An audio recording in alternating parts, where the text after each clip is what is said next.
Bien, habíamos estado leyendo La rotación de cultivos, el ensayo para una doctrina de la prudencia social, que es un texto, es el séptimo texto de los papeles de A, del libro de O lo uno o lo otro, y a mí me gusta mucho porque es un texto en el que vamos a revisar el concepto de el aburrimiento. El concepto del aburrimiento aparece desde el comienzo, ¿no? Partir de un axioma, dicen gentes experimentadas, es siempre algo muy sensato. Y él dice, yo parto del axioma que todos los hombres son tediosos. Estuve buscando no encontré la versión de Guadarrama en español, pero encontré la versión en inglés. ¿Sí? La versión en Guadarrama acá en español, esa se sacó más o menos hacia los 80s. No se consigue fácilmente, además que es una edición bien bonita. Acá en Bogotá el único sitio donde vi que estaba fue en la Universidad de los Andes y no he tenido tiempo de ir. Pero bueno, en algún momento habrá que compararlo. Acá en la versión en inglés lo dice muy claro, ¿no? Dice, people with experience maintain that proceeding from a basic principle is supposed to be very reasonable. O sea, bueno, exactamente lo mismo. I yield to them and proceed from the basic principle that all people are boring. Todas las personas son aburridas. Boring es aburrido, ¿sí? En español, el texto de Rafael Larrañeta, que es el traductor de este texto, lo traduce como tedioso. ¿Lo entendemos? Creo que se entiende a qué va tedio, aburrimiento y demás. Y pues Kierkegaard lo va a decir acá, ¿no? El tedio es la raíz de todo mal, o el aburrimiento es la raíz de todo mal. Y ya habíamos visto por qué. De hecho, él lo dice, ¿no? El punto es que el aburrimiento mueve a la acción, pero mueve a la acción de una manera infinita, ¿sí? Entonces, con tal de no estar aburrido, yo puedo hacer y puedo hacer y puedo hacer y puedo hacer, y, y me puedo ir hasta el infinito con tal de no aburrirme y puedo hacer cosas horribles, cosas horribles. Él lo cuenta ahí, ¿no? Dice, podríamos pensar, ¿sí? Que los dioses se aburrían y por ello crearon a los seres humanos. Ahí lo dice, ¿no? Eso. O sea, el acto de creación podría ser visto como un aburrimiento de Dios. Mircea Eliade, no recuerdo si es en Mito y Realidad o en cuál de sus libros, creo que es en Mito y Realidad, tengo que chequearlo, habla del Dios ocioso. Este Dios que está aburrido, no está haciendo nada, entonces quiere hacer algo y por ponerse a hacer algo puede hacer cosas horribles. El aburrimiento es la raíz de todo mal. Y la respuesta de Kierkegaard es, bueno, ¿qué hacemos para evitar esto? ¿Sí? Él lo dice acá, ¿no? El tedio o el aburrimiento es el panteísmo de lo demoníaco, ¿no? Pues precisamente porque es esa forma extrema, sin límites, esa ibris, es esa desmesura que con tal de no caer en el aburrimiento, pues atraviesa absolutamente todos los límites y las formas. Kierkegaard va a decir, y lo pone acá, el método que yo propongo no radica en transformar el terreno, sino como la verdadera rotación de cultivos en cambiar el método de explotación y de las clases de simiente. Él dice, es necesario para enfrentar el aburrimiento hay que rotar los cultivos. Claro, ¿qué es lo que uno entendería como rotar los cultivos? Pues haz cada vez cosas distintas. Y él dice, no, porque precisamente esa itinerancia entre muchas cosas es, digamos, es la consecuencia negativa porque es una consecuencia indeterminada de el aburrimiento. Esto no se lo inventa Kierkegaard, esto es una tesis de Hegel, no aplicada al aburrimiento, pero es una tesis de Hegel. Hegel dice, cuando él expresa su sistema dialéctico, que cuando nosotros miramos, o sea, lo inmediato se da como un en sí y el para sí surge como la negación de ese en sí. Sí, es decir, al lado de lo blanco surge lo no blanco, ¿sí? Al lado de lo arriba surge lo no arriba. O sea, cuando se da lo arriba, lo que es arriba en sí mismo, pues aparece lo no arriba, lo no blanco, lo no verde, lo no aquí, lo no determinado cuantitativamente, cualquier determinación que ustedes pongan. Entonces, la negación de una determinación abre un horizonte infinito, pero es un infinito que se abre sin, pues literalmente, sin ninguna finalidad, sin ningún límite, simple y llanamente se abre. Hegel lo va a llamar, literalmente lo llama así como el infinito malo, o algunos lo traducen como el infinito deficiente, porque no es un infinito como podríamos decir, Dios es infinito o los números son infinitos o no sé, ¿sí? Sino que es una simple y llanamente, siempre puede haber algo más diferente, incluso no sabemos muy bien qué es. Mientras no sea blanco, puede ser cualquier cosa. Entonces, eso es lo que pasa con el aburrimiento. La tesis de Kierkegaard es otra. Él dice, mira, yo propongo una rotación de cultivos, pero no simple y llanamente como pues poner un cultivo y luego otro, o sea, como dedicarme a una actividad, a otra, otra y otra, sino más bien en cambiar el método de explotación y la simiente. ¿Sí? ¿Cuál va a ser el método de explotación y cuál va a ser la simiente? Es lo que él nos va a mostrar a continuación. Y básicamente el método de recolección que él va a poner, o mejor dicho, la metáfora de esto, la explicación de la rotación de cultivos se va a explicar en la dialéctica entre memoria y olvido. La rotación de cultivos es poder vivir entre memoria y olvido. Pero a diferencia de lo que nosotros pensaríamos, ¿sí? Él lo dice. De hecho, lo habíamos hablado la vez pasada creo que lo habías anotado tú, Sandra, el olvido como virtud, dice Kierkegaard. Olvidar, eso lo quieren todos y cuando topan con algo desagradable, siempre dicen que quién pudiera olvidar, pero olvidar es un arte que debería ser ensayado previamente. Aprender a olvidar, ¿sí? Es un acto importante en la rotación de cultivos, ¿sí? Y habíamos diferenciado que el olvido no es idéntico al arte de poder olvidar. El poder olvidar, el arte de poder olvidar es lo que Kierkegaard va a considerar como dinámica ante la memoria, ¿sí? Entonces, me acuerdo de lo agradable, tradicionalmente olvido lo desagradable. Y Kierkegaard está pensando, bueno, ¿cómo seríamos nosotros capaces de manejar formas del olvido que nos permitan a nosotros de una u otra manera volver a, a repetir una experiencia? En el fondo, yo ya les había dicho, lo que está a la base del concepto del olvido acá kierkegaardiano es el concepto de la repetición,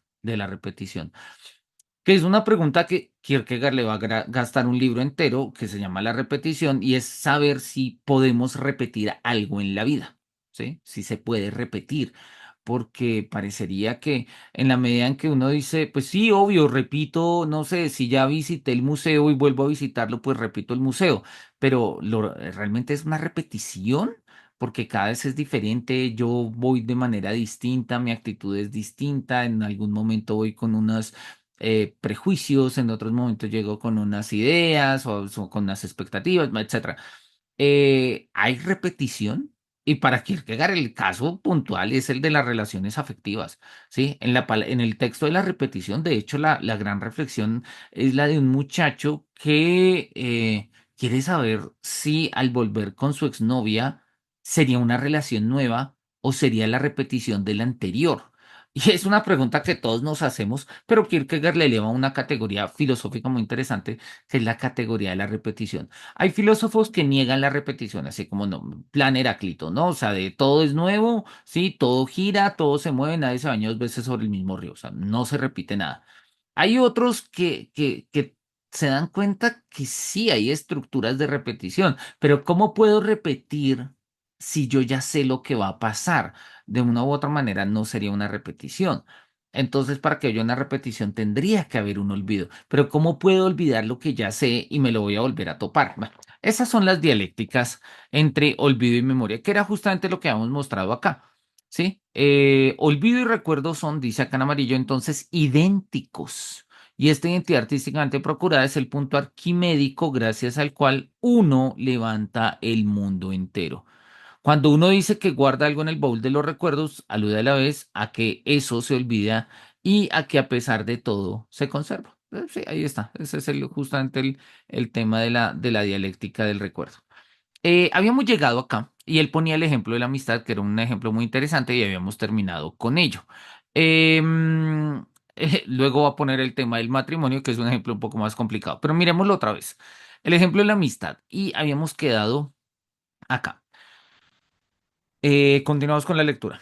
Pero por mantenerse al margen de la amistad, uno no tiene que vivir sin contacto con la gente. Recordemos lo que Kierkegaard estaba diciendo. Cuando uno tiene un amigo, ¿sí? De hecho, valdría la pena como volverlo a leer ahí, desde ahí. Guárdese uno bien de la amistad, lo dice, ¿sí? Guárdese uno bien de la amistad. ¿Cómo se define un amigo? Un amigo no es lo que en filosofía se llama lo otro necesario, que es la tesis de Hegel, sino lo tercero superfluo.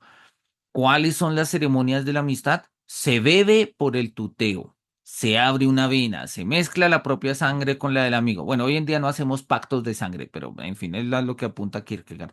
Es difícil determinar cuándo llega el momento, pero se anuncia de modo enigmático. Se siente. Uno no puede seguir tratándose de usted.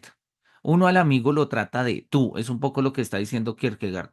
Nosotros en Colombia, lo hemos mencionado, nuestras formas de tuteo tienen más bien como con distancias sociales. Si es mi jefe o si es una persona de autoridad, usualmente lo trato de usted.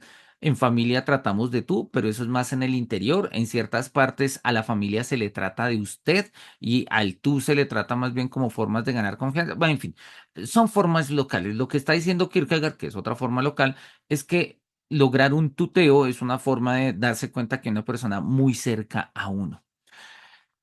En presencia de este sentimiento nunca podría darse el caso de un error, como el cometido por Gerd Westphaler, a quien le dio por tutearse con el verdugo. Buenísimo. ¿Cuál es la marca segura de la amistad? La antigüedad responde, querer lo mismo, no querer lo mismo. Esto es en una palabra firme, amistad o la firme amistad. Y además es tediosa en extremo. Sí, una amistad podría resultar profundamente tediosa en cierto sentido. ¿Cuál es el significado de la amistad? Asistencia mutua a base de consejos y de actos. ¿Es eso? Por eso se asocian dos amigos tan estrechamente, para hacerlo todo para el otro. Y ello a pesar de que un hombre no puede ser para otro nada más que un estorbo. Sí, uno puede ayudar al otro con dinero, ayudarle a ponerse y a quitarse el abrigo, ser su humilde servidor, acudir con toda sinceridad a una fiesta a fin de año, a una boda, a un parto, a un responso. Pero por mantenerse al margen de la amistad, uno no tiene que vivirse en contacto con la gente. Y ahí es donde va a mostrar Kierkegaard un poco el asunto. El hecho de tener un amigo no quiere decir olvidarme del resto de las personas, pero al estar con el resto de las personas no me he olvidado del amigo. Sin embargo, hay prácticas que son más o menos como formas de olvido y son formas de olvido que luego con la memoria se dinamizan.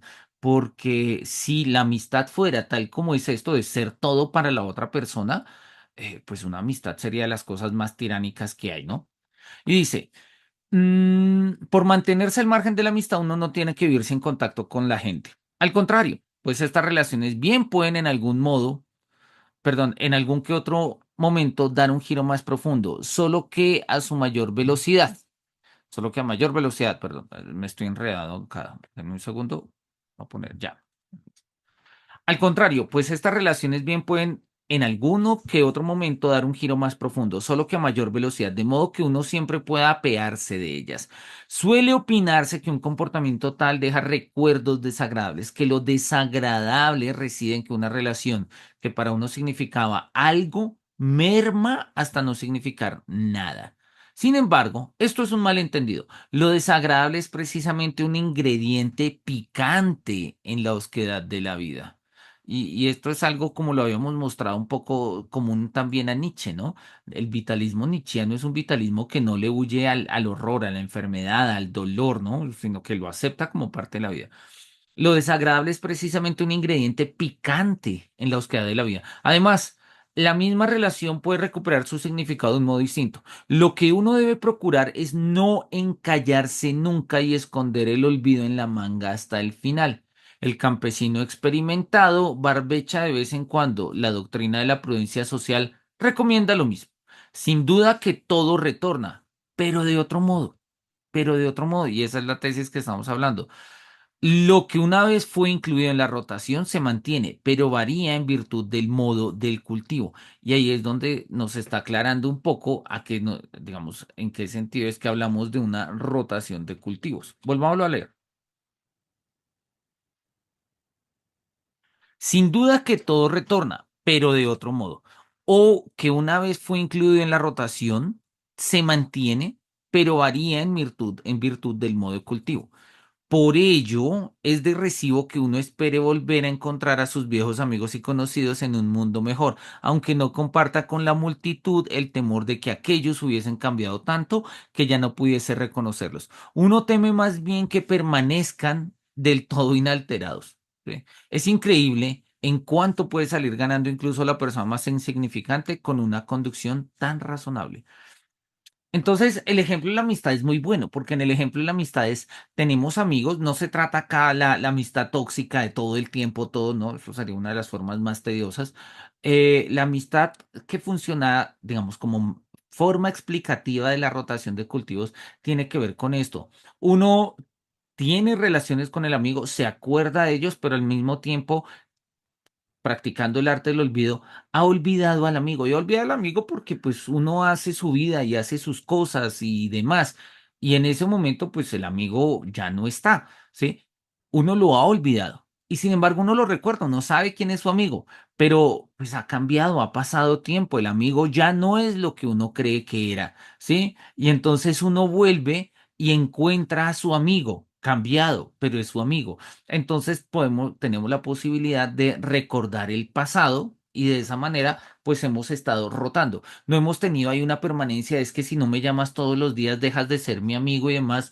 No, él dice, miren que con la amistad funciona esta dialéctica de la memoria y el olvido, ¿sí? Nosotros... Muchas de las formas de olvidar a nuestros amigos es recordándolos, ¿no? Y uno dice, ay, yo me acuerdo de él, yo me acuerdo de él, pero uno nunca lo llama, ¿sí? Nunca vuelve a aparecerse por allá, pero uno se acuerda de él. Dado el caso que uno se volviera a encontrar con él, ¿sí? Pues surge justamente esta misma relación, pero de otro modo, que es lo que él nos está diciendo ahí. Y entonces ha rotado el cultivo. ¿En qué sentido ha rotado? Que no tiene que permanecer, o sea, no tiene que permanecer el mismo vínculo que cuando se inició la amistad. La amistad se ha transformado. Hemos olvidado cosas y eso nos ha permitido, ¿sí? Volver sobre la memoria de cosas. Y en esa memoria pues aparecen cosas que estaban en el olvido o simple y llanamente pues aparecen novedades.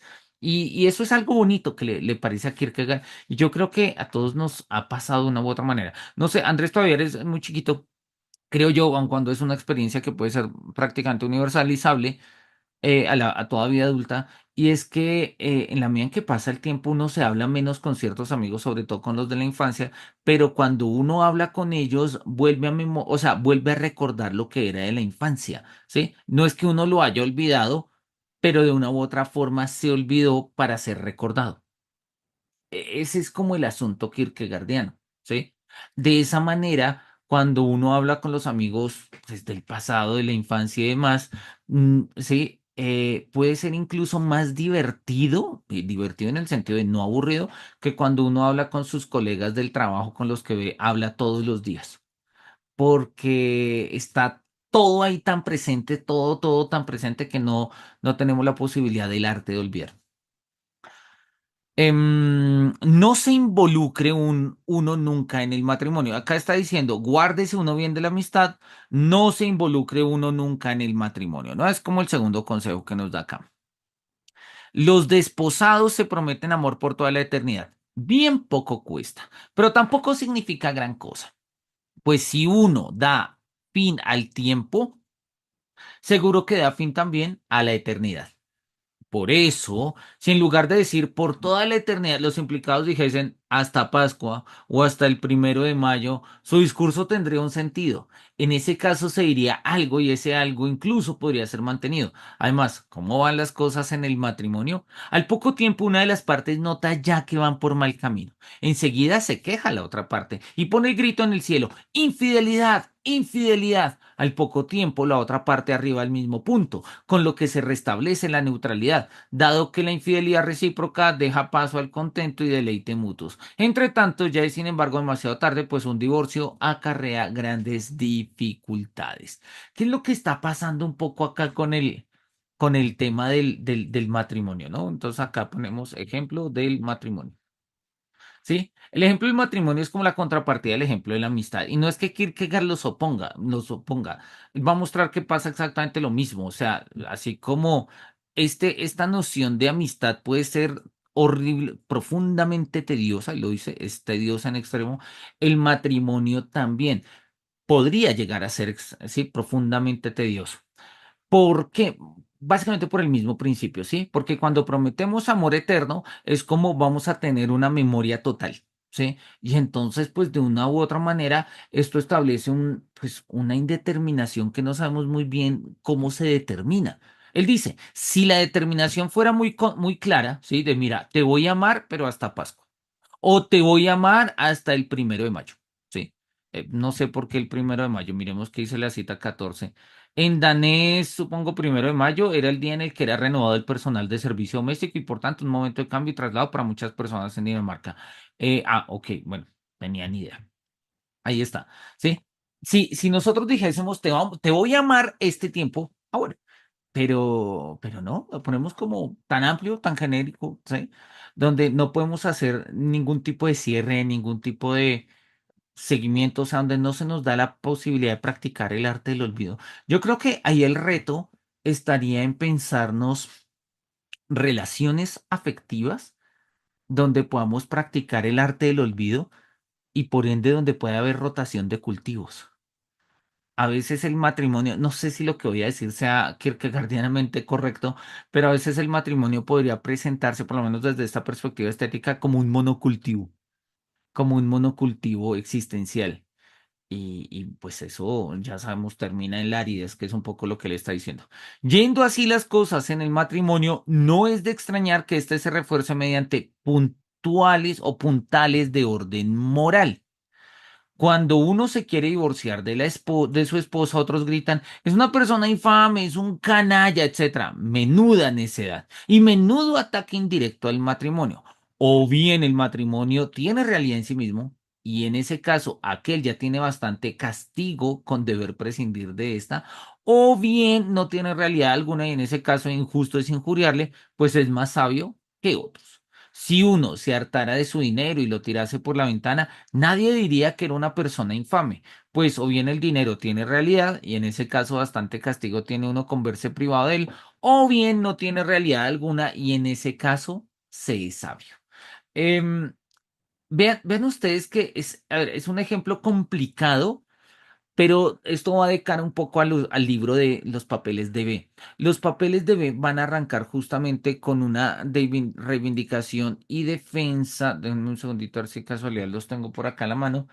No los tengo a la mano. Bueno, luego los busco. Los papeles de B van a arrancar con una reivindicación del mundo ético. Y la forma elemental del mundo ético es el matrimonio. De hecho, en los libros de B aparece la estética del matrimonio. B le va a responder a diciéndole, no, espérate, esos ataques que tú haces al matrimonio no son tan así. Y va a hablar un poco de, digamos, como otra perspectiva del matrimonio. Kierkegaard está entusado porque él se quería casar y no se casó. O sea, eso es claro y eso es clave y eso habría que tenerlo en cuenta.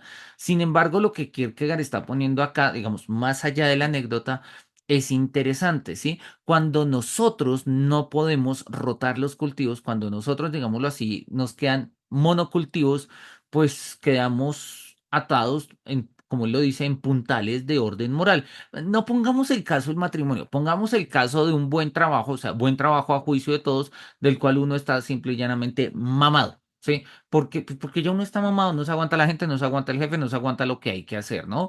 Y dice, cuando uno se quiere divorciar de su esposa, otras personas dicen, es una persona infame, es un canalla, ¿cómo quieres hacerlo? Cuando uno quiere renunciar a un trabajo que a ojos de todos está bien, ¿sí? Entonces le dicen, no, pues es que uno no lo sabe, uno está desperdiciando una gran oportunidad, uno es bruto, ¿sí? Uno es un confiado que cree que puede dejar una buena oportunidad en estas condiciones laborales del país, etcétera. Y lo que Kierkegaard dice, o bien el matrimonio tiene realidad o no la tiene. O sea, o bien el dinero tiene realidad en sí mismo o no lo tiene. O podríamos decir acá, o bien el trabajo tiene realidad en sí mismo o no lo tiene. Y el argumento es el mismo, ¿sí? Si tuviese realidad en sí mismo, ¿sí? Pues nadie le diría a uno, ¿sí? Que es una persona infame, ¿sí? Pues es un poco lo que él está diciendo ahí. Pero si no lo tiene, si no tiene realidad, pues es un sabio por no dejarse afectar por cosas que no son reales, ¿sí? Si el trabajo de verdad es tan horrible como lo que estoy diciendo, ¿sí? Y si la realidad del trabajo es la que yo estoy describiendo, hacia los otros no les parezca ni nada, pero yo entiendo como estas son condiciones reales y yo no puedo seguir ahí, pues la gente va a decir, ok, bueno. Y si el trabajo no es algo real, sino que simple y llanamente son formas de estructuración y de orden social, y digo, ¿sabes qué? Mi vida es más que trabajar, renuncio y la gente dice, sí, perfecto, sabio. Esto no solamente se ve en el matrimonio, esto no solamente se ve como nos lo está poniendo Kierkegaard acá con el dinero, se ve con el trabajo, se ve prácticamente en cualquier elemento, valga la metáfora, de monocultivo existencial. Cuando nosotros hacemos de nuestra vida, de nuestra existencia, un monocultivo, llegamos a esta situación. En la rotación de cultivos se hace imposible y por ende morimos de tedio, morimos de tedio. Sigue Kierkegaard. Guárdese uno siempre de contraer una relación para toda la vida, en cuyo seno se pueda llegar a ser muchos. Este es bueno. Vamos a alargarlo un poquito acá. Guárdese uno siempre de contraer una relación para toda la vida en cuyo seno se puede llegar a ser muchos, ¿no? Vamos a subrayarlo un poquito acá de azul, este también subrayémoslo de azul, y el primero, como para seguirle el orden, vamos también a subrayarlo azul. Acá, este. Guárdese uno bien de la amistad. Por eso es siempre peligrosa la amistad y más aún el matrimonio. Es cierto que se dice que los desposados acaban siendo uno, pero este es un dicho oscuro y místico. Al multiplicarse pierde uno la libertad y no puede calzarse las botas de viaje cuando le place. No puede vagar con veleidad. Si uno tiene esposa, es difícil. Si tiene esposa y quizás hijos, es arduo. Si tiene esposa e hijos, imposible. ¿No? Obviamente, pues Kierkegaard lo dice ahí en su tono completamente irónico, pero entendemos, se vuelve un pensamiento normal el que nosotros, o sea, se vuelve un pensamiento normal. De hecho, hay mucha gente que precisamente por eso no quiere casarse ni tener hijos, precisamente por esta idea. Es cierto que contamos con el ejemplo de aquella gitana que se cargó a la espalda a su marido durante toda la vida, pero esto es ante todo una rareza y además a la larga también fatigoso para el marido, porque él no decide a dónde va a dónde va la señora, ¿no? Noten la ironía. En virtud del matrimonio, uno cae más en una fatal continuidad de usos y costumbres. Y acá la clave está justamente en esa expresión de fatal continuidad. Vamos a ponerla en verde. ¿Sí? De usos y costumbres. Y los usos y las costumbres, como el tiempo y el viento, son del todo imponderables. Por lo que yo sé, en Japón es uso y costumbre que también los esposos yazcan en la cama tras el parto. ¿Cuándo llegará el momento de introducir a Europa costumbres de países extranjeros? Oye, mira, una pregunta incluso kierkegaardiana a propósito de la globalización que se iría a vivir mucho más adelante. El caso es bueno. El ejemplo que está poniendo Kierkegaard acá es buena, ¿sí? Es bueno, perdón. Porque él está diciendo, cuando nosotros somos muchos, perdemos nuestra libertad.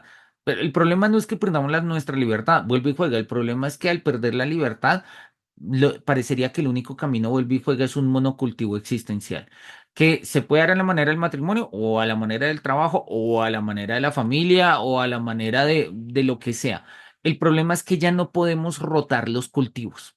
¿Sí? Y al no poder rotar, o bueno, como lo dice Kierkegaard, ya no podemos rotar el modo de cosecha y la simiente que sembramos, pues terminamos en una fatal continuidad. Esa es la idea del monocultivo. ¿Sí? De hecho, voy a ponerla acá.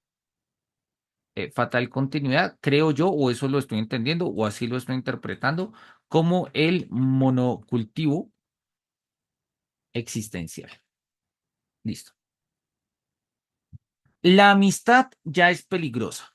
El matrimonio lo es aún más. Denme un segundito que hay como un ruido al fondo.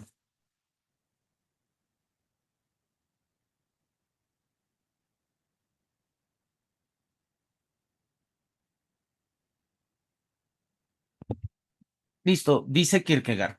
La amistad ya es peligrosa, el matrimonio lo es aún más, pues la mujer es y será la ruina del hombre desde el momento en el que éste contrae un vínculo duradero con ella. Bueno, misoginia y machismo de la época. Aun cuando, más allá de eso, muchos han visto en Kierkegaard un machista. Pues no voy a defender lo que no se puede defender, sí, no, o sea, sí, de una u otra forma sí, pero al mismo tiempo, y yo creo que eso lo hemos visto de muchas maneras, Kierkegaard tiene una sensibilidad por lo femenino atípica en su época, sí, es decir, repito, este texto está cargado de ironías. Yo soy de los que considera o sea, que podemos hacer lecturas feministas de Kierkegaard. No me animo a hacerlas. No, o sea, y pues frases de este tipo, obviamente uno dice, obviamente Kierkegaard no, pero a ver, yo creo que es muy claro que el texto está escrito en clave irónica, en clave de ironía. Nos lo ha dicho desde el comienzo, cuando al comienzo decía como, venga, ¿por qué no sacamos un préstamo? de 15 millones para que haya entretenimiento. Y dice, sí, sí, endeudados, pero felices, ¿no? Y dice, ¿de verdad? No, obvio no de verdad. El punto es que pensemos qué es lo que pasa, porque vivimos endeudados y aún así aburridos. Sí, ¿por qué no vivir endeudados y felices? No, porque, ya empezamos a pensar, chévere. Entonces, repito, digamos que esta frase hace unos siglos no era simple y llanamente una cuestión de humor. Hoy en día, pues por toda la reivindicación del pensamiento femenino y feminista, y con justa razón, pues este tipo de frases tendría que explicarse, justificarse, cuidarse, en fin. Yo considero que, repito, Kierkegaard aguanta una lectura feminista. Quizás no es oportuno encontrar en estas formulaciones irónicas, pero pensemos, por ejemplo, el texto de Siluetas, cuando está analizando de manera tan lúcida como lo mostramos lo que es la desesperación femenina. A mí eso me parece muy interesante y yo creo que, repito, Kierkegaard tiene una sensibilidad por lo femenino que, por ejemplo, ni Nietzsche ni Schopenhauer lo tienen en el siglo XIX, ambos, o sea, son misóginos completamente. Repito, Kierkegaard podría caer ahí, pero podríamos alivianarlo. Ahora, esto es un debate anacrónico, ¿sí? O sea, es un debate para nosotros, porque pues nosotros hoy en día somos feministas y tenemos estas lecturas en la cabeza y leemos el mundo en estas claves y pues poner a filósofos que no leían el mundo en estas claves con estas claves, pues los juzgamos nosotros, pero pues los filósofos digamos que con su obra van por otro lado. Bien, pongamos un joven fogoso como un corcel árabe. Permitamos que se case. Está perdido. Está perdido. Primero la mujer se enorgullece, luego flaquea, luego se desmaya él y luego se desmaya toda la familia. El amor de una mujer es disimulo y flaqueza.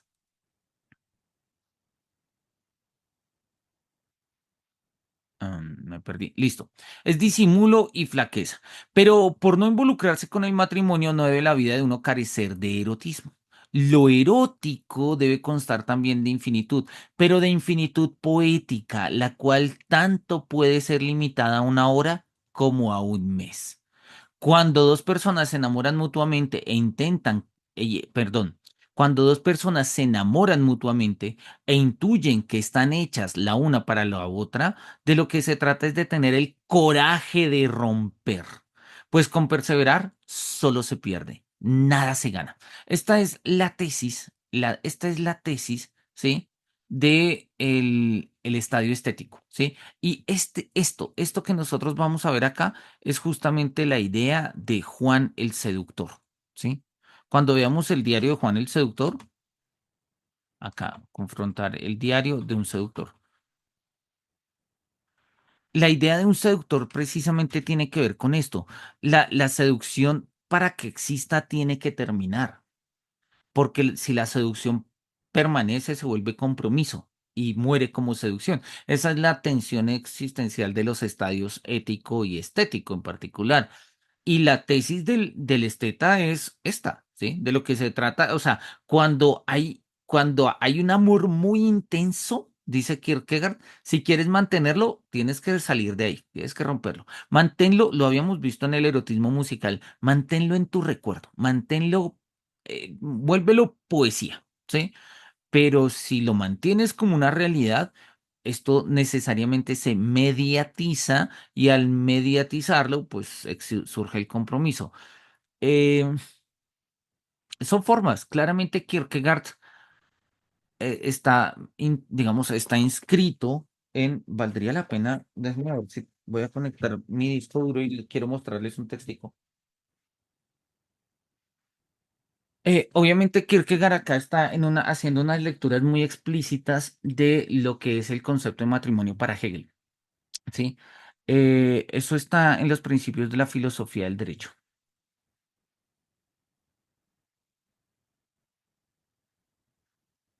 ¿Cuál será? Bueno, acá tengo la versión de Daza. El mito de Sísifo tendría que servir. No, un traductor, Miremos dónde está el índice. No, el índice debe estar al final. Por acá. La propiedad del contrato, la justicia debe estar ahí donde habla de la moralidad, donde está Leticia, la familia. Acá, el matrimonio. Hegel le dedica unos 10 al menos unos 10 numerales del 161 al 169 al tema del matrimonio. Miremos a ver si lo logramos encontrar por acá. Em, Agregado, lo ético del matrimonio. Anteriormente se ha señalado, dice, el matrimonio se diferencia del concubinato. Hay un momento en el que Hegel debe estar acá, debe estar acá. Leamos esto de Hegel. Cuando la conclusión del matrimonio como tal, no, esto no es lo que estoy buscando, es cuando se acaba el matrimonio. Para Hegel, el matrimonio es, y bueno, acá dice, las mujeres pueden por supuesto ser cultas, pero no están hechas para las ciencias más elevadas. El machismo típico del decimonónico. El matrimonio es esencialmente monogamia. O sea, todo esto es la comprensión hegeliana del matrimonio, que valdría la pena mirarla. Lo que pasa es que ahorita pues no me interesa como entrar acá tan en detalle. Em, ¿Dónde estará el matrimonio? El matrimonio es esencialmente monogamia. Tendría que buscarlo. Bueno, lo voy a decir así el argumento, pero esto es Hegel, o sea, esto que estamos mostrando, el argumento que les voy a decir es de Hegel. Y Hegel va a mostrar que la tarea, o sea, el matrimonio existe para acabarse. Esa es la forma de la dialéctica. El matrimonio genera una familia y para que la familia subsiste, la familia tiene que acabarse, dice Hegel, ¿sí? ¿Y cómo se acaba una familia? Pues los hijos se van de la casa y los papás se mueren. O se separan, da lo mismo. El punto es que de una u otra manera, la familia es la primera forma del Estado, ¿sí? Es la manera más inmediata del Estado, es el en sí, pero en el momento en el que la familia se da como un en sí, surgen justamente, pues eso, personas en una familia, en un seno familiar y demás. Si nos quedásemos en una familia, todos los estados serían tribales, ¿sí? Eh, Creo que lo entendemos, ¿sí? De una familia, de una tribu y demás. Para Hegel es necesario que la familia se acabe para darle paso a la sociedad civil. Nosotros nos relacionamos no como familia, porque ni soy sus papás, ni soy su hermano, ni soy su tío, no. Nos relacionamos en tanto en cuanto ciudadanos libres, entusiastas de la filosofía, que queremos leer Kierkegaard un rato y demás. Todos venimos de una familia, sí, pero de familias disueltas o que se están disolviendo. A veces se disuelven durante toda una vida. ¿Sí? Para Hegel, la familia, o sea, el fin del matrimonio es la disolución de sí mismo. El matrimonio tiene que acabarse. ¿Y cómo se acaban los matrimonios? Pues o con la muerte de los padres o con la salida de los hijos. Esa es la idea. Claro, Hegel no vivió en Colombia, Hegel no leyó Cien años de soledad para entender cómo nuestro espíritu se objetiva de otras maneras. Para nosotros, por lo general en Colombia es muy típico que se den formas muy, además muy matriarcales de familia donde uno termina yendo donde la mamá y la mamá se va con uno donde la abuela y entonces uno termina en una especie de casa común viviendo con tíos, primos y demás de una manera medianamente tribal y aún así articular una sociedad civil. En fin, eso para Hegel no es muy, digamos, evolucionado. Sí, en términos del espíritu. En términos del espíritu, lo que estamos mostrando, lo que les está mostrando acá en el índice, es muy claro, ¿sí? La dialéctica de la eticidad es, uno, la familia, ahí lo tenemos, uno, la familia, dos, la sociedad civil, tres, el Estado, ¿sí? Tres, el Estado. Y la forma inmediata de la familia es el matrimonio, ¿sí? Esa es la dialéctica. La primera forma de entender en sí la familia es como matrimonio, ¿sí? Ah, pues mira, acá lo tenemos, lo estaba buscando donde no estaba. La disolución de la familia, 291. Miremos a ver si alcanzamos a leer 291 al 301. 291. La disolución de la familia. En los hijos, la unidad del matrimonio, que en cuanto sustancial es solo interioridad y disposición, sí. Los hijos tienen el derecho a ser alimentados y educados, de acuerdo. Los niños son en sí libres, bien, Hegel, chévere. Y él lo va a decir acá, la disolución ética de la familia, pongámoslo, la disolución ética de la familia consiste en que los hijos educados para la personalidad libre sean reconocidas en su mayoría de edad como personas jurídicas capaces de tener su propiedad libre y fundar su familia. O sea, la tarea de la familia es producir hijos para que vayan y hagan más familias, ¿sí? Pero en el momento en el que se van, se rompe la primera familia. Esa es la idea de Hegel, la disolución ética. Luego va a ser la disolución natural, pero la disolución ética es esta, ¿sí? Para que sean capaces de tener su propiedad libre y de fundar su familia. Los hijos como cabezas de las mismas y las mujeres como esposas. Sí, o sea, sí, machistas, sí, sí, de acuerdo. No vamos a decir que no. Pero ahí está, ese es el modelo. O sea, Kierkegaard está echando todo este carretazo, no solamente respecto a su idea del matrimonio, o sea, también, pero tiene de fondo la comprensión hegeliana de lo que significa el matrimonio. Y el matrimonio para Hegel se acaba cuando la gente tiene hijos y estos hijos crecen y demás. Y a Kierkegaard esto le parece una forma profundamente un monocultivo. ¿No casarnos? No sé, de pronto, ahora, ya lo había dicho en los Diapsalmatas, cásate y te arrepentirás, no te cases y también te arrepentirás. El punto no es ese. O tal vez sí sea ese, ¿no? Que siempre vamos a llegar a una frustración, a una desesperación. Pero claramente el punto no es el de Hegel. Dice Hegel acá, la disolución natural de la familia por la muerte de los padres, especialmente del marido, tiene como consecuencia respecto al patrimonio la herencia. ¿Sí? Entonces tenemos como dos formas de la disolución del matrimonio o de la familia. La de familia se disuelve pues cuando los hijos se van de la casa y cuando los papás se mueren. ¿Sí? Ya, esas son como las dos formas. Y para Hegel esto, repito, es una forma elemental de la dialéctica de la eticidad. Sí, ahí está. Ustedes saben que Hegel siempre escribe en tres, todo es triádico en Hegel por temas dialécticos, pues ahí está. La realidad, llamemos la síntesis, para ponerlo en términos clásicos, aun cuando Hegel no habla de síntesis, la forma en y para sí de la familia se da justamente en la educación de los hijos y en la disolución de la misma familia. O sea, el matrimonio está hecho para que se acabe, hegelianamente hablando. Esto lo va a retomar Kierkegaard, esto lo va a retomar Kierkegaard y precisamente es lo que está mostrando un poco acá. No es de una perspectiva tan reflexiva como la de Hegel, una perspectiva un poco más estética, pero va por el mismo lado. Sí. Entonces dice, bueno, por eso, ¿no? Si están enamorados, estéticamente lo que habría que hacer es correr, soltar eso, ¿sí? Pues con perseverar solo se pierde, nada se gana. Parece una paradoja y lo es para el sentimiento, no para el entendimiento. En este ámbito se trata sobre todo de poder hacer uso de los estados de ánimo. Si uno es capaz de ello, puede procurar una inagotable variedad de combinaciones.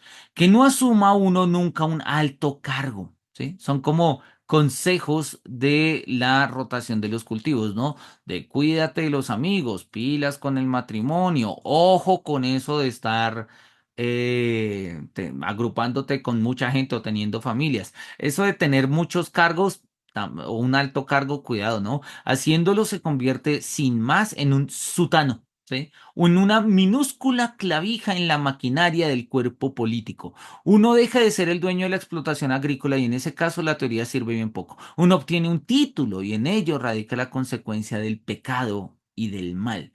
Tanto si el avance es rápido como si es lento, la ley a la que uno se somete es igualmente tediosa, es igualmente aburrida. Uno no se saca nunca un título de encima a no ser mediante un delito que le deparase una fustigación, pero ni siquiera en ese caso puede uno estar seguro de no ser indultado por resolución real, recuperando así su título. Vuelve y juega. El problema de todo esto, como lo vemos, son los monocultivos. Kierkegaard lo puede presentar de manera irónica, pero ya lo vamos viendo. Hacer, o sí, tener un alto cargo, vivir en una familia grande, o tener una familia, tener un matrimonio, tener amigos. O sea, ¿cuál es el problema? El problema no es en casarte, en tener amigos, en tener trabajos. El problema está en cuando no podemos ser de otra manera. Cuando no podemos ser de otra manera. Por más que uno se mantenga al margen de los altos cargos, no debe mantenerse inactivo, sino hacer hincapié, y ahí lo dice, sino hacer hincapié en toda ocupación que sea idéntica al ocio. Y es una idea que me encanta. Debe cultivar toda clase de artes no lucrativas. Con todo, ¿sí? Como hacer cursos de Kierkegaard, cursos de lectura de Kierkegaard o centros de lectura de Kierkegaard por las noches. Con todo, uno no debe desarrollarse en este aspecto tanto de modo extensivo como intensivo. Y aun cuando entrado en años, debe mostrar la exactitud del viejo dicho de que los niños se contentan con poco. Así también, de acuerdo a la doctrina de la prudencia social, uno debe ir variando de terreno en cierto grado. Uno debe ir variando de terreno en cierto grado.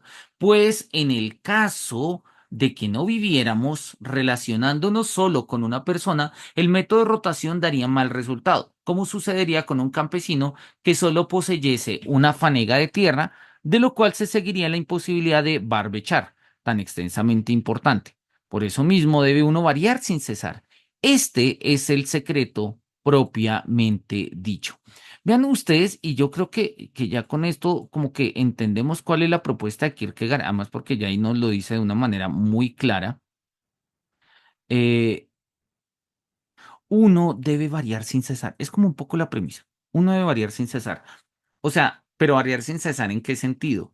Como de una manera diletante de no comprometerme con nada y no ser nada. Bueno, podríamos pensarlo así, pero más específicamente sería verlo como no monocultivos existenciales, ¿sí? Si tengo un solo trabajo, pues ten hobbies, ¿sí? Ten amigos, olvídalos y vuelve con ellos, ¿sí? Tienes una familia, tienes una esposa, no hables así como de amor eterno y cosas generales, ponle un término de, bueno, vamos a ver cómo nos va hasta esta fecha, cómo nos va hasta esta fecha. Ojalá te vaya bien, de verdad, sí, y sigue, pero ponles fechas de aniversario a aniversario, o sea, como hagamos esto, ¿no? Que no se vuelva como un, sí, ya, como algo supuesto, como algo dado, como la imposibilidad de la novedad de una u otra forma, que es un valor profundamente estético, claramente, ¿no? Eso se lo va a pelear los papeles de B a los papeles de A. Con este fin, uno debe dominar necesariamente los estados de ánimo. Dominarlos, en el sentido de que debería poder hacer gala de ellos cuando quisiera. Eso es imposible. Pero la prudencia enseña cómo aprovechar el momento. Así como un experimentado marinero siempre atento contempla la superficie del agua y ve venir las ráfagas a lo lejos, así también debe uno siempre ver venir los estados de ánimo. Y yo creo que esto es una cosa loca en Kierkegaard. Esto es una frase que a mí me gusta mucho porque a veces uno, yo no sé si a ustedes les ha pasado, uno a veces se siente sobrecogido por los estados de ánimo. O sea, a veces a uno lo inunda una nostalgia, una tristeza, un entusiasmo, y a veces uno no los ve venir y entonces pues se lo llevan a uno, lo revuelcan, ¿sí? Y a veces uno, pues, eso vuelve y juega, cae en lo, como lo llama él, en el panteísmo de lo demoníaco, ¿sí? O sea, en el de, pues voy de una cosa a otra, otra, otra, otra, donde al final todo termina siendo lo mismo, pero en una indeterminación que pues fácilmente de esa manera, pues, o sea, termino perdiéndome a mí mismo, termino perdiéndome a mí mismo. Una doctrina de la prudencia social me enseñaría precisamente a ver venir los estados de ánimo. Debes saber qué efecto tiene el estado de ánimo en uno y suponerlo en los otros antes de endosárselo. Primero se tañe para propiciar las notas dominantes. Tañir es tocar música, ¿no? Primero se tañe para propiciar las notas dominantes y para ver lo que asoma en una persona. Más tarde siguen las notas sostenidas. Cuanta más práctica se tiene, con mayor facilidad se convence uno de que a menudo las personas encierran muchas cosas en las que uno nunca piensa. Uno se convence de esto.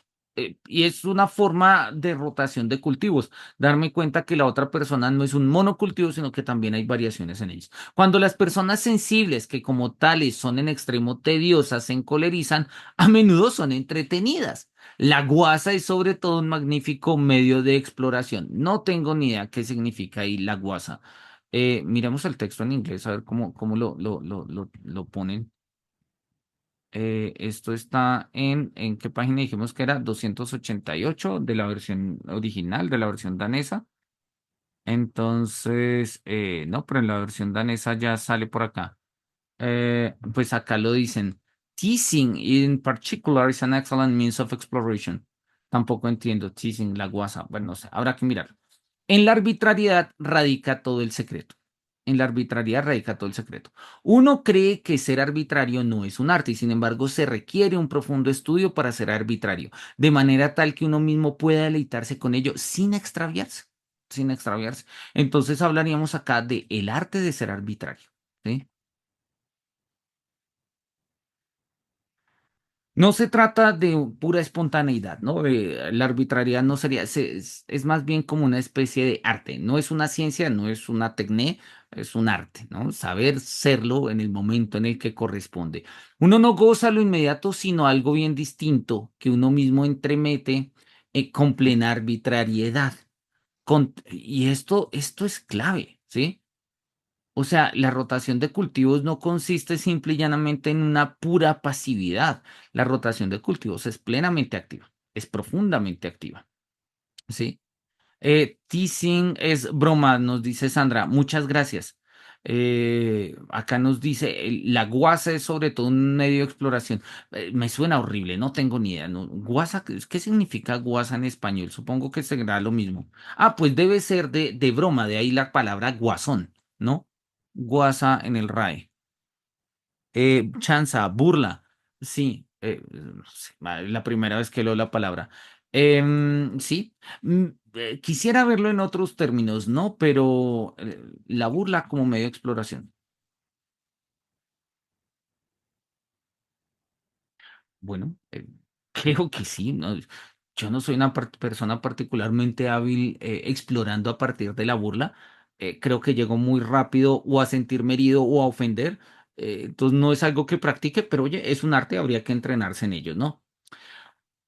Contemplando la escena central de una obra de teatro, leyendo la tercera parte de un libro, obtenemos un goce bien distinto del que el escritor buenamente le había destinado a uno. Uno goza de algo de modo totalmente casual, contempla toda la existencia de esa posición y permite que toda su realidad vare en ella. Pondré un ejemplo. Había una vez un hombre cuyo parloteo sobre una relación de toda la vida me obligó a escuchar. A la mínima estaba listo con una pequeña disertación filosófica en extremo tediosa. Estando a punto de desesperarme, descubro de repente que él transpiraba de manera extraordinaria mientras hablaba. Dicho sudor atrajo entonces toda mi atención. Vi cómo las perlas del sudor se agrupan sobre su frente, tras lo cual formaban riachuelos, como se deslizaban nariz abajo y acababan en una masa con forma de gota que colgaba del puntiagudo extremo de la nariz. Desde ese instante todo hubo cambiado. Llegó incluso a alegrarme el incitarlo a emprender su instrucción filosófica, pero solo para observar el sudor sobre su frente y su nariz. ¿Sí? Es una forma, a ver, creo que entendemos la ironía, pero también entendemos el punto, ¿no? Ejemplo del señor sudoroso, vamos a ponerlo acá. ¿Qué es lo que nos está diciendo Kierkegaard? O sea, él lo ha dicho desde antes, ¿no? Sin variar sin cesar y variar que en los estados de ánimo, pero hay que verlos venir, o sea, no somos completamente pasivos, podemos verlos venir. Hay momentos donde lo tedioso se nos, digamos, nos arremete, ¿sí? El ejemplo, viene alguien a hablar de algo que nos aburre profundamente. Y sin embargo, ¿sí? Sabiendo variar el foco de la atención, sabiendo, sí, somos capaces de encontrar un sentido profundo. Oye, quizás no profundo, ver sudar a alguien tal vez no sea lo más profundo del mundo, pero interesante. Sí, interesante. No sé qué interés tenga en ver sudar a alguien. El ejemplo de Kierkegaard es ese. Para él le parece interesante. Repito, esto es ironía, pero nosotros podríamos verlo de estas maneras. Hay personas que pueden encontrar profundamente aburrido y tedioso, no sé, ir a ciertos ritos sociales, ir a un baile, ir a una conferencia, ir a un lanzamiento de libro, ir a un velorio, ¿sí? Pero justamente ese tedio se podría volver en algo interesante a través de una variación del estado de ánimo, ¿sí? Si yo ya no voy en términos de, ay, qué mamera ir a un velorio y todas las tías viejitas y otra vez y mirar y tal, y de negro y sufriendo y haciendo chistes raros, random por allá en la esquina, puedo yo ir como con otra actitud, digámoslo así, y se dinamiza completamente de manera diferente la experiencia. Desde este instante todo hubo cambiado. Todo hubo cambiado. Llegó incluso a alegrarme el incitarlo a emprender su instrucción filosófica. solo para observar el sudor sobre su frente y nariz. Baggesen habla en algún lugar acerca de un hombre que dice que este es de seguro alguien muy decente, pero que él tiene algo que objetarle, que nada rima con su nombre. Así es, en extremo saludable dejar que las realidades de la vida resulten indiferentes a un interés arbitrario, como lo mencionado. Entonces, vean ustedes, este es el ejemplo de cómo practicar el arte de la arbitrariedad. ¿Sí? Arbitrariamente soy capaz de cambiar un poco el estado de ánimo y encuentro interés en algo que resultaría profundamente aburrido. Esas son formas de las rotaciones de cultivo, ¿sí? La rotación de cultivo como forma de la prudencia social nos permite a nosotros relacionarnos en entornos profundamente aburridos, simple y llanamente porque somos capaces de interesarnos de manera creativa. Algunos, diríamos nosotros creativa, Kierkegaard diría arbitraria, sí, pero no es una arbitraria de a la maldita sea y a la loca tolondra, sino es justamente puesta como forma de prudencia social, pues oye, para estar ahí, pues entretenerme y pasarla bien, ¿no? Uno convierte lo casual en absoluto, en objeto de admiración, perdón, uno convierte lo casual en absoluto y en cuanto tal en objeto de admiración absoluta. Ahí está el asunto. Subrayémoslo todo y leámoslo de una vez y pongámosle el asunto. Así es en extremo saludable dejar que las realidades de la vida resulten indiferentes a un interés arbitrario, como el mencionado. Sí, o sea, arbitrario en el sentido, como lo habíamos dicho, de uno lo pone con plena arbitrariedad. Uno convierte lo casual en absoluto y en cuanto tal en objeto de admiración absoluta. Esto tiene un efecto magnífico, sobre todo cuando los ánimos están en movimiento. Hay muchos hombres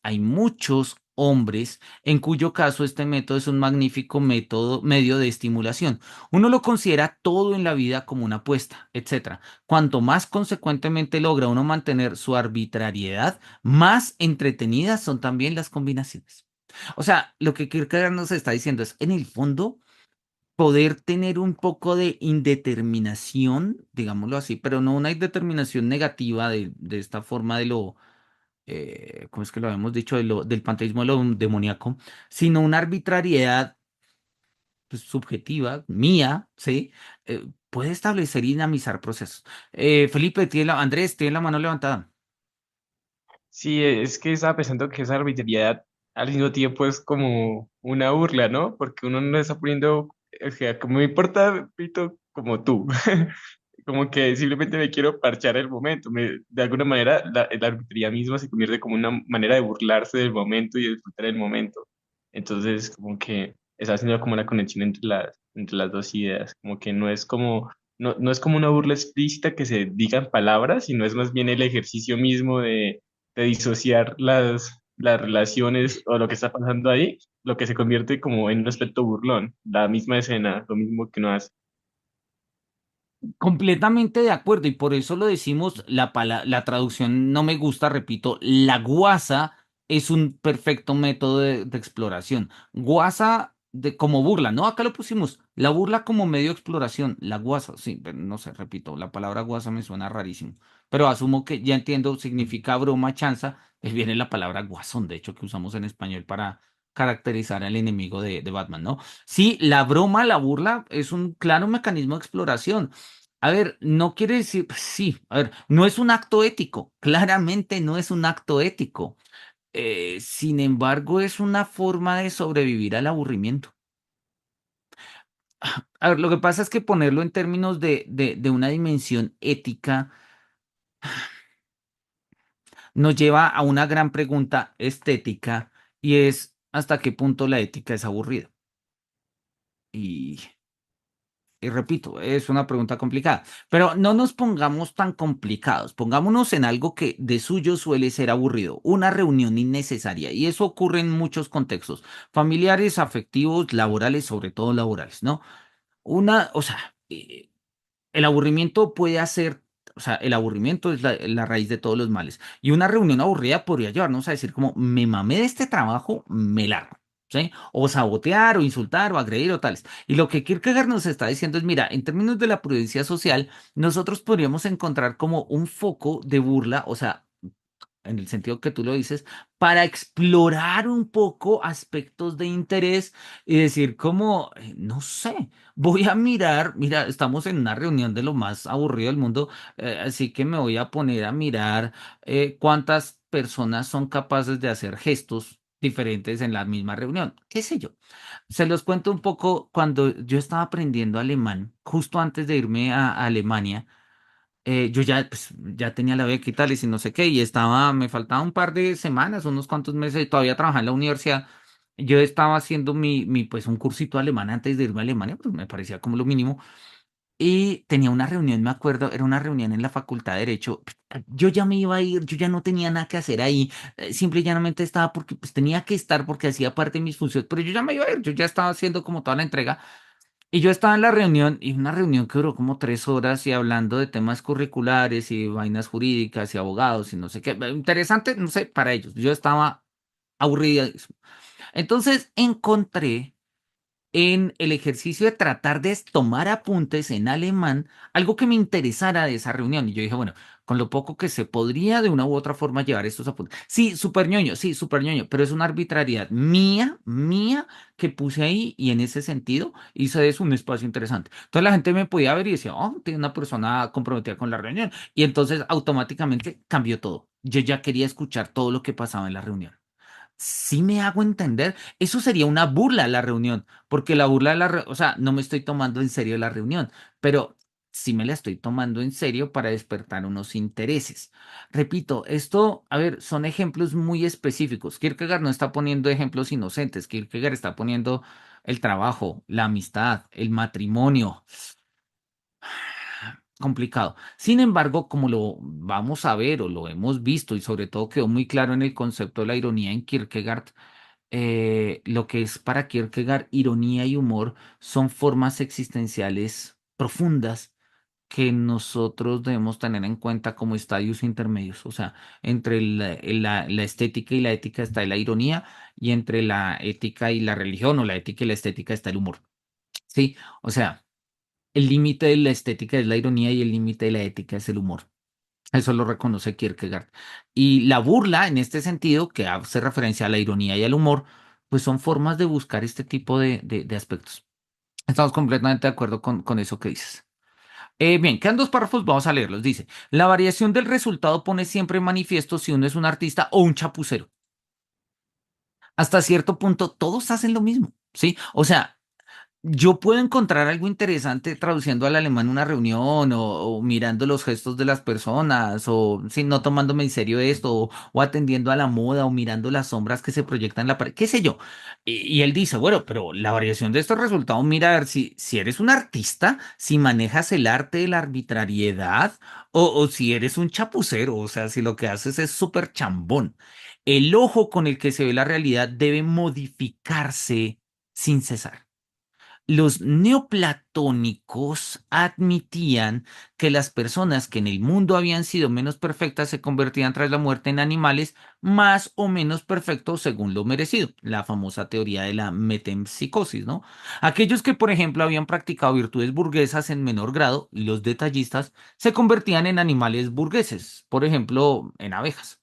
Una consideración de la vida como esta, que contempla a todas las personas del mundo convertidas en animales o en plantas, Plotino también opinaba esto mismo, que algunos se convertían en plantas, ofrece una amplísima variedad.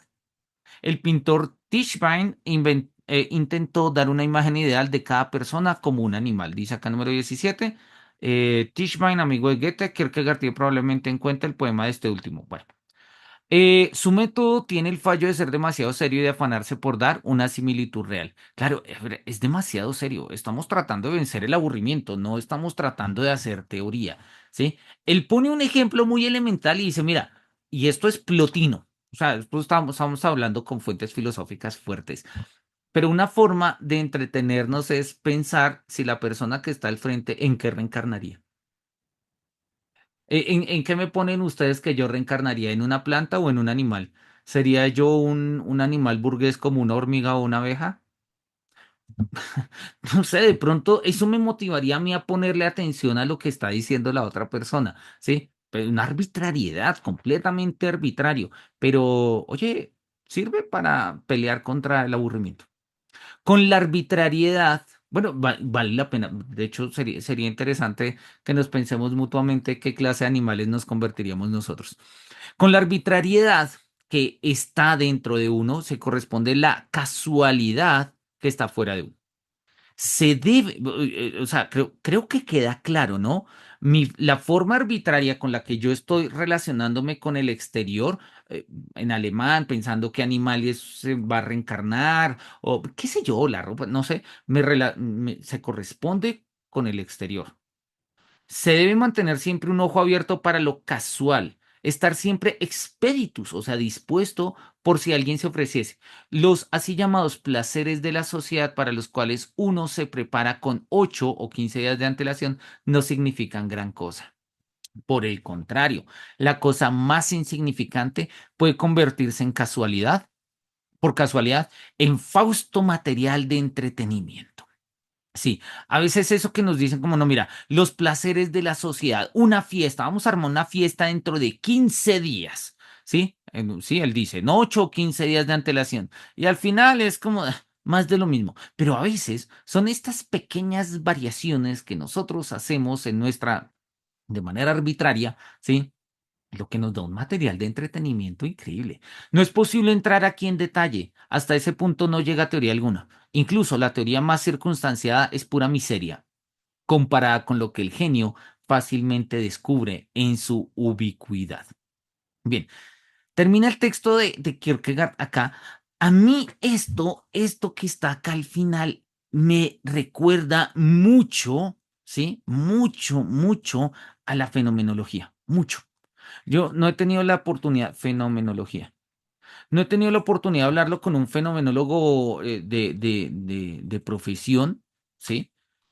Habría que hablarlo de pronto pues no sé, con profesores de fenomenología, porque es que la fenomenología en el fondo, ¿qué es lo que va a hacer? La fenomenología determina el contenido de conciencia, la conciencia intencional, y a partir de ello, nosotros superamos la actitud natural, asumir que las cosas son en sí mismas y mirar cómo el fenómeno responde un poco a nuestras protensiones, como se llama, a nuestras ideas, a nuestros juicios, a nuestras formas prepredicativas con las que llegamos a abordar el fenómeno. Y en el fondo, esto que dice Kierkegaard se parece mucho a las variaciones imaginativas que propone Husserl, de voy a hacer variaciones en la percepción del fenómeno, a ver cuáles son esenciales y cuáles no. Y uno dice, pero es que el fenómeno se te está presentando así, ¿por qué te vas a imaginar variaciones? Porque sí, porque así los seres humanos nos relacionamos con los fenómenos de manera no sé, variativa, variacional, no sé si exista, a través de sus propias variaciones. Nosotros no nos quedamos con un fenómeno, sino que lo variamos. ¿Y qué pasaría si? ¿Y cómo sería así? Y empezamos, y esto hace que digamos, la experiencia del pensar resulte profundamente dinámica hasta cierto punto, ¿no? Sandra, dices que me ves como un búho, el búho de Minerva, me gusta la idea. De hecho, valga acá frente, vamos a mostrarlo. Tengo un búho, no sé si se ve, es como el búho de Minerva, me lo hizo mi suegra para el cumpleaños del año pasado y ahí lo tengo colgado. Entonces, mira, sí, tengo ahí como un animal de cabecera nocturno y con mis ojos y tales. Quiero terminar simple y llanamente con em, un texto que escribe Sartre sobre Merleau-Ponty. Creo que estaba publicado en Ideas y Valores, si mi memoria no me falla. Eh, Denme y les comparto acá, debería estar. A ver si lo puedo abrir desde aquí. Sartre, Merleau-Ponty, Cartas de Ruptura. No, no es este. Hay un texto en el que Sartre escribe sobre Merleau-Ponty. De hecho, es que no me acuerdo cómo se llama, tengo que buscarlo. Bueno, voy a buscarlo y cuando lo suba a YouTube lo pongo ahí para que lo veamos. En ese texto es muy simpático porque tiene que ver justamente con esto que estamos hablando. Eh, un segundo, sí. Dice Sartre que Merleau-Ponty es un fenomenólogo y que como todos los fenomenólogos hacen cosas fenomenológicas, y él dice Cuando Merleau-Ponty me explicó lo que era la fenomenología, me puso el siguiente ejemplo, y era una anécdota. Y él decía, uno ve un farol, y pues, y si a mí me dicen, habla del farol, pues, no sé, te digo, es un farol, tiene luz, sirve para iluminar el camino por las noches, no sé qué más da. El gasto que genera lo pagamos los contribuyentes. No sé qué más decir de un farol, no tengo mucho. Y él decía, un fenomenólogo es capaz de quedarse hablando de un farol y de todos los sentidos posibles de un farol toda la noche hasta que apaguen el farol. Y a mí me llama mucho la atención porque parecería que un fenomenólogo, o mejor dicho, la fenomenología sería una forma muy seria por lo demás, pero si lo miramos más divertida, una forma de resistir al aburrimiento, porque es que la fenomenología es una forma de entender la multiplicidad de sentidos. La multiplicidad de sentidos que sean en la experiencia humana acerca de los fenómenos con los que nosotros vivimos. Y yo creo que en el fondo esto que está apuntando Kierkegaard en clave de ironía, en clave un poco eh, oye, quizás no sea lo más políticamente correcto lo que está diciendo, pero en el fondo las premisas filosóficas se acercan hacia allá, se acercan hacia allá. Desde otra perspectiva, Husserl y la fenomenología clásica lo es de una perspectiva muy epistémica, muy nociológica, ¿sí? Muy cognitiva. Kierkegaard lo está viendo de una manera profundamente existencial. Pero oye, establecer cuáles son las variaciones de, a ver, no sé, qué clase de animales seríamos nosotros en las próximas vidas, dependiendo de lo que reencarnáramos o depende de lo que hemos hecho en esta vida, pues eso no es sino describir posibilidades de sentido. Y eso hace la fenomenología. Eso hace la fenomenología. Por eso ese final de la rotación de cultivos me acuerda mucho de esto. Bien, ahí vamos a terminar. Ahí terminan las notas. Ya nosotros lo hemos leído. Es un texto muy interesante. Y vamos a arrancar con el diario del seductor o diario de un seductor, dependiendo de las traducciones. Este es un texto maravilloso, es una novela, ¿sí? Es una novela epistolar, es decir, son cartas. Con Andrés nos leímos Las desventuras del joven Werther en el seminario del romanticismo del semestre pasado. Es de ese tipo, son cartas, ¿sí? Donde, pues bueno, básicamente él arranca un poco acá mostrando un poco de qué va. Y acá están las cartas, ¿sí? Las cartas rezan como sigue: Johannes, tu Cordelia, Johannes, tu Cordelia. Son cartas que Cordelia le va a escribir a Johannes, o sea, a Juan, el seductor, y cartas que Juan le va a escribir, o Johannes le va a escribir a Cordelia, ¿no? Entonces ahí tenemos, es una novela epistolar, un intercambio de cartas, es una novela de cierta extensión, tiene como unas 100, 120 páginas, lo vamos a leer con la calma del caso, y pues eso arrancaremos la próxima sesión. El próximo miércoles vamos a estar en el Congreso Colombiano de Filosofía hablando sobre lo fantástico como experiencia, las interpretaciones de Delta de la estética romántica. Entonces no vamos a tener este encuentro, lo volveremos a tener y ahí arrancaremos con la lectura del diario de un seductor de hoy en 15 días. ¿Listo? Entonces, vamos a mirar, por acá tenemos el chat. Dice Sandra, me sorprende la manera en que este formato de escrito nos ha llevado a reflexionar sobre nuestros modos de vivir. Gracias. No, con mucho gusto, con mucho gusto. Yo creo que Kierkegaard y en general los filósofos nos invitan a pensar. En el fondo, eso es lo que hemos sostenido, que es la filosofía, pensar con quienes han pensado. No me resta sino agradecerles por su participación, paciencia, sentido del humor, complicidad con este proceso de lectura y nos vemos entonces en una próxima ocasión para arrancar con el diario del seductor y mirar qué es lo que pasa cuando la seducción se desborda en una subjetividad. Nos vemos entonces, que los cielos nos miren con su beneplácito, que tengan una feliz noche y hasta pronto.